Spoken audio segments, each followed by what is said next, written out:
Yo, what is going on, everybody? It is your boy Grip and Rip Sports Cards back here with another video for you guys today. And in today's video, what we are going to be talking about is Heritage, Topps Heritage, and what needs fixed with this product. Because I've seen a lot of conversations across all social medias of all different things that could be done differently about this product.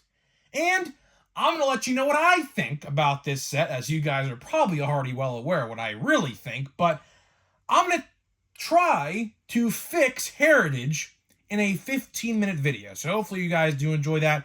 But before we get into it, thank you so much for joining me on this video. Let's get 100 likes. 100 likes is the minimum like goal for this video, as that is the best way you can help me grow this channel is by hitting that like button to show your support for all the content that we make here on a daily basis. And speaking of growing the channel, we're doing a giveaway. So at 9,000 subscribers, we're giving away hobby packs of the current, recent, new product. All you got to do is be subscribed, like this video, turn on the post notifications, and comment who your all-star representative is going to be on your favorite team. And I'll pick the winner once we hit 9,000 subscribers. So there is that. And of course, this video and channel are sponsored by SeatGeek. SeatGeek is the official ticket market of Major League Baseball. Guys, baseball's in full effect, and SeatGeek and I have partnered up to give you guys huge savings on tickets. So for first-time purchasers of SeatGeek.com, use my code GRIPANDRIP, all one word, to save $20. That is right, 20 off of your first purchase. And I'll do you one better. If you're a YouTuber, let me know, and I'll give you a shout-out in a future video. I've had people use my code. It's just no one's said that they used it, so I can't give anyone a shout-out unless you tell me you use it. So yeah, so there's that. Of course, let's get into the topic at hand in today's video. I will say this video is going to be pretty short. I actually went to the Impractical Jokers show tonight.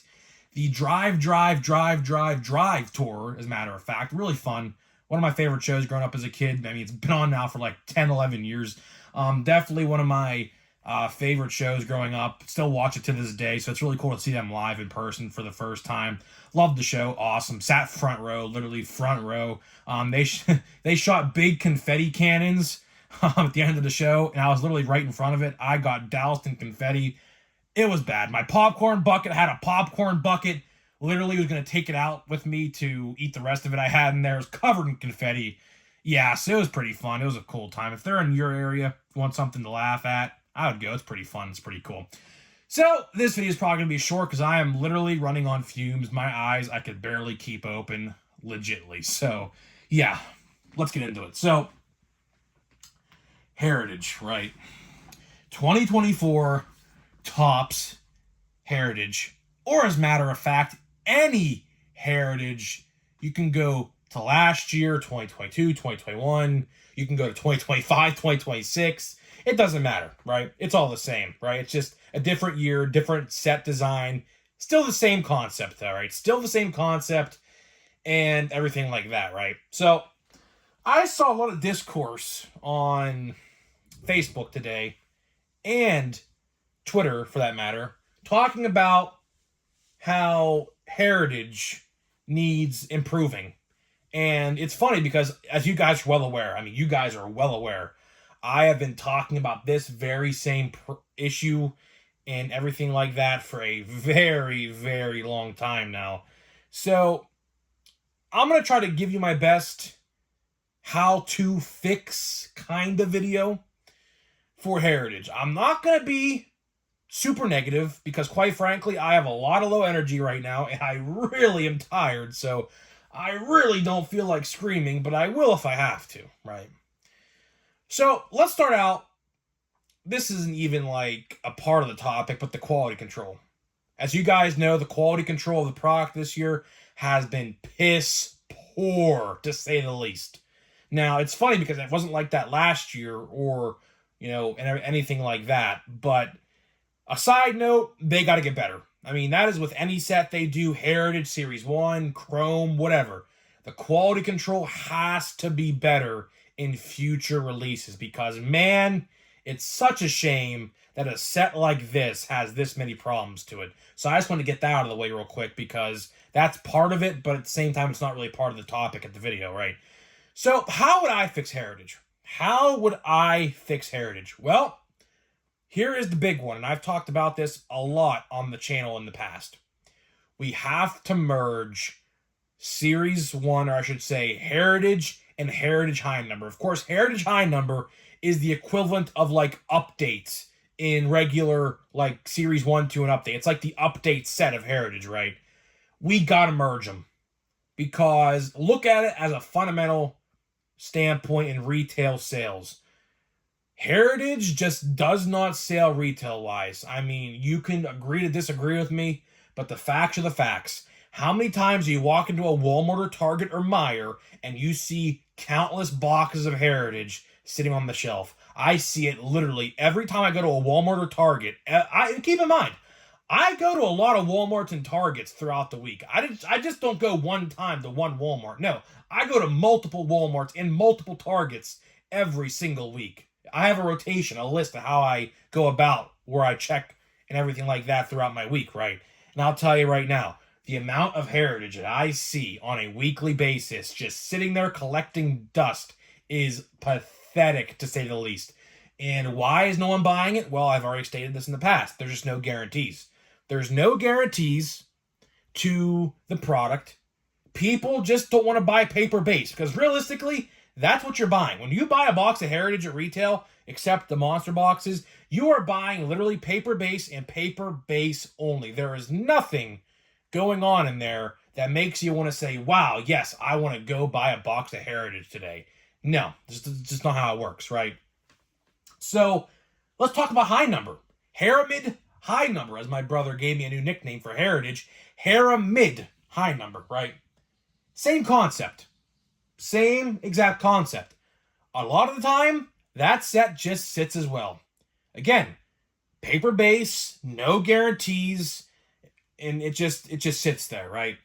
So the first thing I would do to eliminate two sets collecting dust on the shelf, I would merge them into one set, call it Heritage, drop the High Number, and release it later in the year to like maybe November, because as far as my memory goes, typically there really is no set that comes out in November. There's Holiday, of course, Holiday, which is a Walmart exclusive, but in terms of like, you know, Allen and Ginter and all those, typically November is a free month, and if you want to put cards out like, you know, once a month during the off season, that would be a good time to do that because of course Christmas is coming up and holiday and everything like that's going to be on the shelf. So I personally, the first thing I would do is definitely just put Heritage out in November, make it one entire set, and just sell it as one. Because I think what they could do is if they move Heritage to November, what they can do is they can release a set like Gypsy Queen, like I mentioned in yesterday's video. Gypsy Queen, a fan favorite set that went the way of the dodo bird, unfortunately. That set doesn't exist no more. They took it away last year, and this year looks like it's not coming back again. They could put that in this time slot where Heritage comes out, because that's where Gypsy Queen came out anyways, or any set for that matter. It could be a whole different, entirely new set for all I care. But what they can do is they can move Heritage to November, and then in return, replace that with a new set or a returning set. I would love to see Gypsy Queen come back in that time slot in, like, I would say mid-March or whatever, mid-April. They released it this year, right? April 10th, I believe, right? So like 10 days ago or something or whatever, right? So that's what I would do. That's the first thing I would do. The second thing, and this is a big one as well, in the retail, or I should say the hobby aspect of it, is they should definitely, going forward, include guaranteed autographs per hobby box. Now, what I mean by that is, let's talk price. For whatever reason, Heritage is $100 a box. High Number is $70. People say it's because of the checklist, because I guess since it's double the checklist, it's more expensive, which actually is like the exact opposite of what you would think. You would think the smaller the checklist, the higher the price, but it's the exact opposite. So it's kind of weird, right? But either way, Heritage hobby boxes are $100. And in that $100 box, you are guaranteed a box topper, like I got right here with Ellie De La Cruz right here, right? And then you're guaranteed an auto, or most likely 9 times out of 10, a relic. A relic card, okay? $5 relic card, not going to obviously get your money back. You're going to get $15 or so in base cards out of that whole entire lot. You might get a parallel if you're lucky. I haven't been lucky to get one yet, but who knows? Maybe I will get one. Maybe I won't. Who knows? And yeah, and there's that. And most likely, my hit in my box, I haven't even pulled it yet, but most likely it's a relic. I could literally go bend the packs right now, I kid you not, and find out myself if it's a relic. I'm not going to do that because that's obviously damaging the cards, which they're, I mean, my cards are already damaged anyway, so it don't even really matter, but you get what I'm saying, right? You get what I'm saying. So I most likely do have a relic, but either way, I think to intrigue people more, they need to put a guaranteed autograph in the box. So, for instance, you get 2 hits a hobby box, 1 relic, 1 autograph. Or 1 autograph, 1 autographed relic. You could guarantee 1 autograph and have a chance at a second via an autographed relic. I think that, even if it's like $120, if they buffed the price to 20 extra bucks, I think that is well worth it. I think the value with that is spectacular. But again, Topps, for whatever reason, is so, what's the word I'm looking for here? They're so out of touch with what we collectors want. Us collectors want value, and when you buy these boxes not named the Monster Box, there really is no value to be had in Heritage. I get that it's supposed to be a callback in the past, yada, yada, yada, I get it, but we're in 2024. This may have worked in 1975, where base cards were base cards and that's all you got. But when you have parallels, autographs, relics, and things like that, that's when we're talking a whole different ball game, right? We're talking a whole completely different ball game right now. So you gotta give collectors something to sink their teeth into. Let's look at Series 1, for example. Series 1, right? People sunk their teeth into that product. It sold well because all of the different configurations had exclusives to them. Except, I think, the Fat Pack. Literally, everything but the Fat Pack had something to go after in each individual format. So, it worked for Series 1.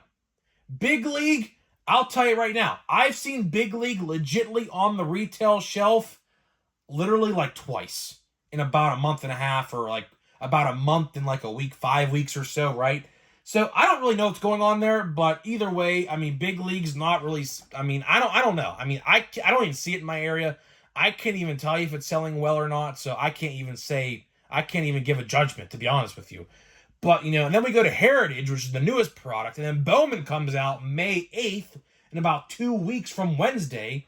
You know, they gotta give us something to sink our teeth in with this product, so that way we go out and buy more and more and more and more. For example, let's talk 2024 Topps Chrome, which, as a matter of fact, rumor has it that I heard, pre-orders are going to be going up earlier this year than they did last year. So that means, hypothetically, if this is true, Chrome is going to be coming out earlier than last year. So that's pretty cool, right? That's pretty cool. But let's talk Chrome for a second. Chrome has a ton of things to chase, including the MVP buyback program, which I assume is coming back. Now, that's not confirmed to come back, but they literally did one for UFC 300. I don't know if you guys are into the UFC or not, but they had like a UFC 300 main event, like buyback thing. Same concept. The 2 guys in the main event, if you pulled their card, it's like a refractor's 40, base is 20. Same thing. Same thing as baseball, except baseball's MVP. UFC 300 was the main event. The 2 guys in the main event of UFC 300 last weekend, right? So you gotta give us something to look forward to. Chrome does it well with the buybacks. Buybacks sell the product literally in and of itself.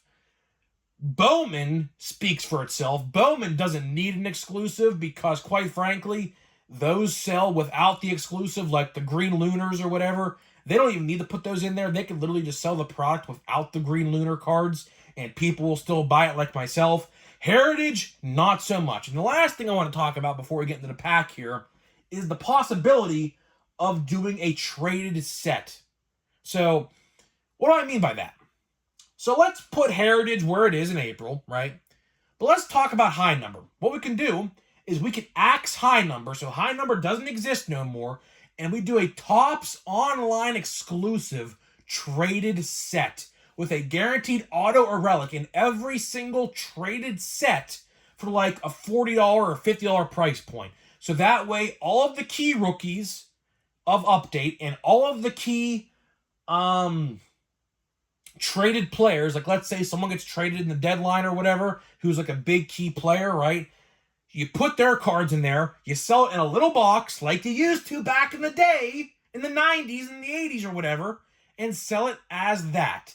Because theoretically and hypothetically, a traded set is literally the exact same thing as High Number. And that would eliminate a lot of the shelf warming as well. If they made little packs of traded, a lot of you guys are older, my viewers are a lot older, you guys know exactly what I'm talking about. Those little packs, and each pack is the exact same pack as the checklist, the whole entire checklist, and that's what you get. They should do the exact same thing today if they want to go that route. But ultimately, my personal favorite route to take is the route of combining Heritage and High Number to making one whole set to call it Heritage and releasing it in November. I think that would definitely solve a lot of the problems. Make it like an 1,000 card checklist or whatever, 750 card checklist or whatever, and have people buy it. Or better yet, I mean, we ain't talking about this. This could be a whole video in and of itself.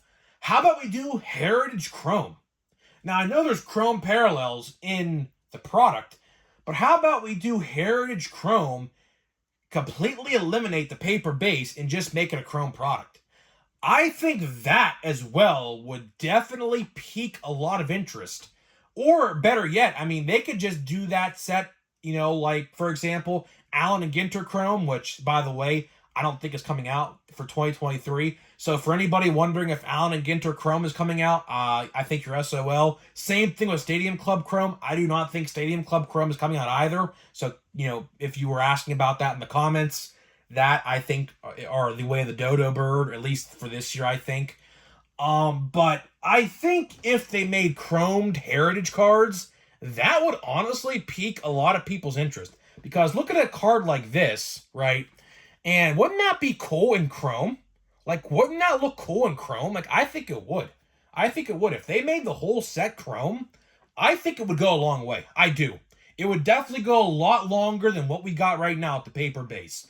So, honestly, that is all I got for you. Hopefully you guys did enjoy this. Topps, if you're listening, which I know you guys like to watch some of my content.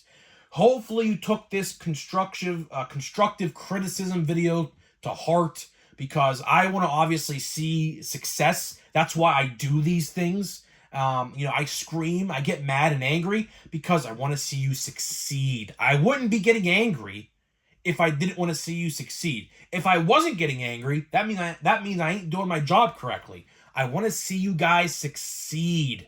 And these are some examples I gave you in a 15-20 minute video that you could help. Maybe, I know it's too late this year, obviously, but 2025, I know a lot of you guys are probably planning for 2025 already, because I know a lot of companies like to plan a year ahead of time, right? So I know, you know, I would love to see some of these changes I said incorporated next year. I think it would work well.